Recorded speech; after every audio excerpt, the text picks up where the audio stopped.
Hello, everyone, and welcome to Easy Bath and Beyond, where we talk about bathroom remodeling and entrepreneurship in Houston, Texas. And today we're going to do another review of a full bathroom remodel that we did for a customer. It's a very large, extensive project. So I'm just going to go ahead and dive right into it because I'm hoping I can keep this under 10 minutes, but we'll see. All right. So first thing I want to take you guys to is the actual drawing of this project. And as you can see, this was a full bathroom model. Let's see if I have, this is a picture of what the before looked like. So this is how the bathroom model looks. Now this is taken a step back in the bathroom. This photo is taken probably about right here where my cursor is moving.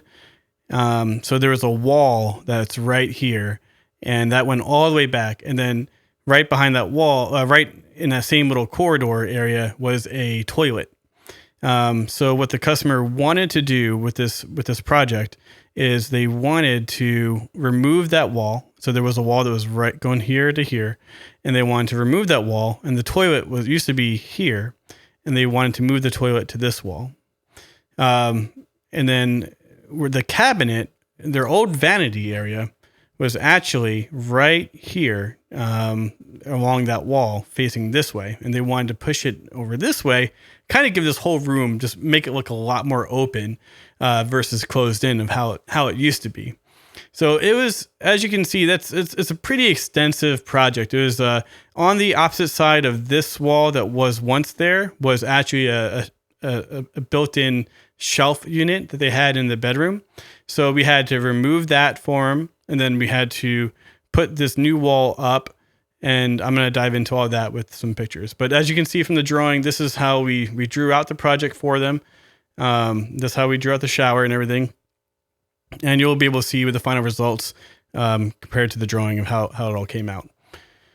Again, this is the before picture. They wanted to remove this fur down right here. That was part of the process too. So you want to get rid of that. That was really kind of odd anyway. So first thing we did, getting right into demolition. So we tore out, the shower area. Not a lot of rot, which is great. Even the insulation looked pretty good. So that's kind of rare. Usually you see a lot more damage, than that. Especially in a tile shower system. So, that was actually pretty good to see. This is the wall that we had to remove. This is before we removed it, but a good reason I'm showing this picture is you can kind of see the amount of work that we had to do to move this wall. I mean, right here, you have a vent stack that's going up, the pipe right there. And then you have it was a single sink that they had before. So it's just a single, drain line for a sink right there. Then you can see the supply lines are right here in this area. And then you can see the two electrical gang boxes for the vanity lights. So they had two lights right there. And I go into this area. Now we're looking at the shower, removed that, capped off the electrical. And then you can kind of, this is you can see the copper lines are coming down right here from the ceiling. We had a very limited space in the attic. In order to even access anything in this room, you had to remove the ceiling. There's the attic space was very minimal. No person could really fit in there to get back to where they need to do work. So any work that had to be done, like with electrical and plumbing, it all had to be done by removing the ceiling. So that was a big challenge in this project. Then you can see you can see right here where the old toilet used to be. And then again, they wanted to move this toilet over in this wall. Behind this wall right here is the bedroom. And you can see the flooring for the bedroom right there. And then you can see the drain lines right there as well for the sinks. So what we did here is we had to build the new wall, new header, in place, and yeah, so right into the, actually worked out pretty good. We should able to get that up pretty fast. And then we had to move the toilet drain. Now, moving a toilet drain is extremely difficult to do. You have to have the right slope. It's a 1/4 inch per foot for a slope of the drain. And the problem with that, though, with toilets is that sometimes you just don't have the room for it, because you can just start poking. You could start poking up into the actual flooring.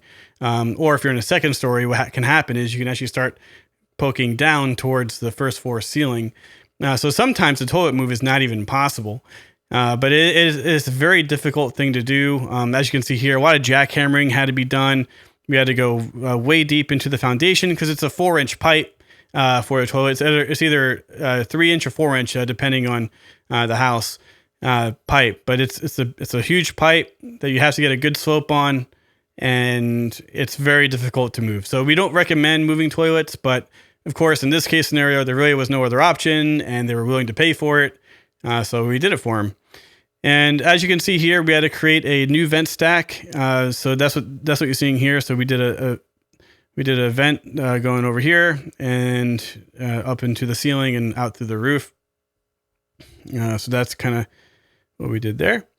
And then over here, this is the shower area. We had to redo the drain there for the shower. And then we started closing it all up. We put cement in for to fill in the holes that we did for the jackhammering to move the toilet. Then we had to put the rebar and with dowels. So that's the process. And then what we do here is a self-level of the actual area itself. So we self-leveled the entire room. That makes tiling a lot easier and more efficient.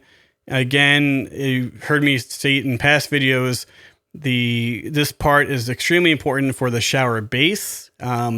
Shower bases have to be level.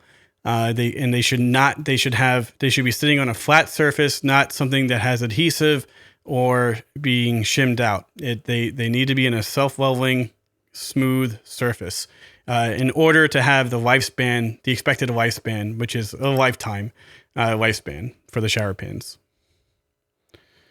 Only if done right, though. That's a big thing. I mean, in this industry, contractors are always trying to cut corners. I mean, I hate to say that, but it's the truth. And this part takes up a whole day.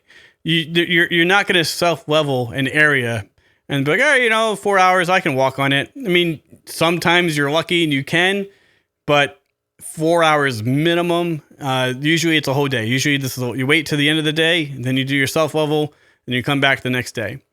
So any company out there saying, we can do it in a day, they're not self-leveling. And that is not a good thing, guys. You have to self-level for the base to operate properly. Here is us moving the vent and also moving creating 2 more drains for the vanity area. Then again, it's tied up to the vent as well. And then you can see the supply lines here. We changed to Uponor PEX from the copper. And then we have our fittings there. So we have, let me zoom in. So you can see a coupling, and then it goes down to a 90, and then it kind of veers off over here. There's your hot and cold for one sink, and then there's your hot and cold over here for the other sink.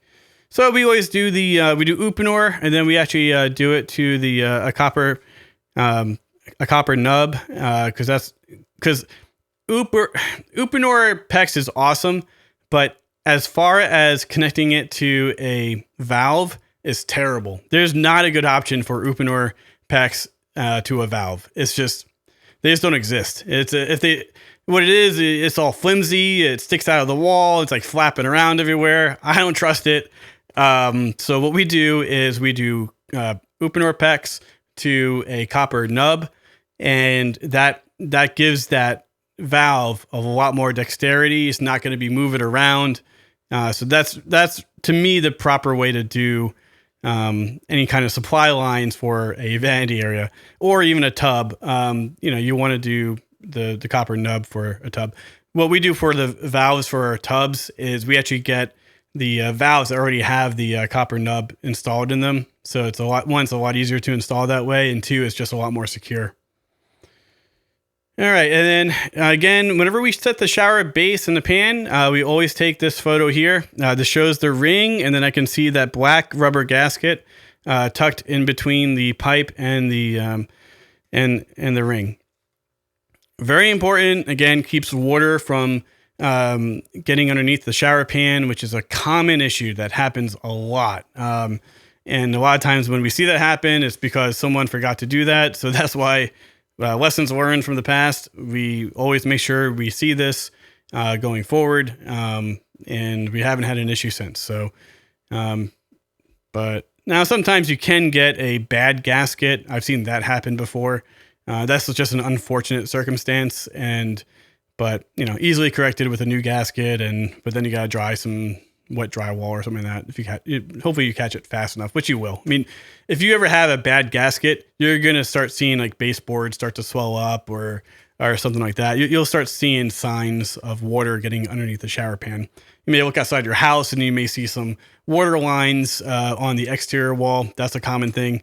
If you guys start seeing those things, call us for an estimate because you need a new shower or a bathroom if it's not fixable. Because I had,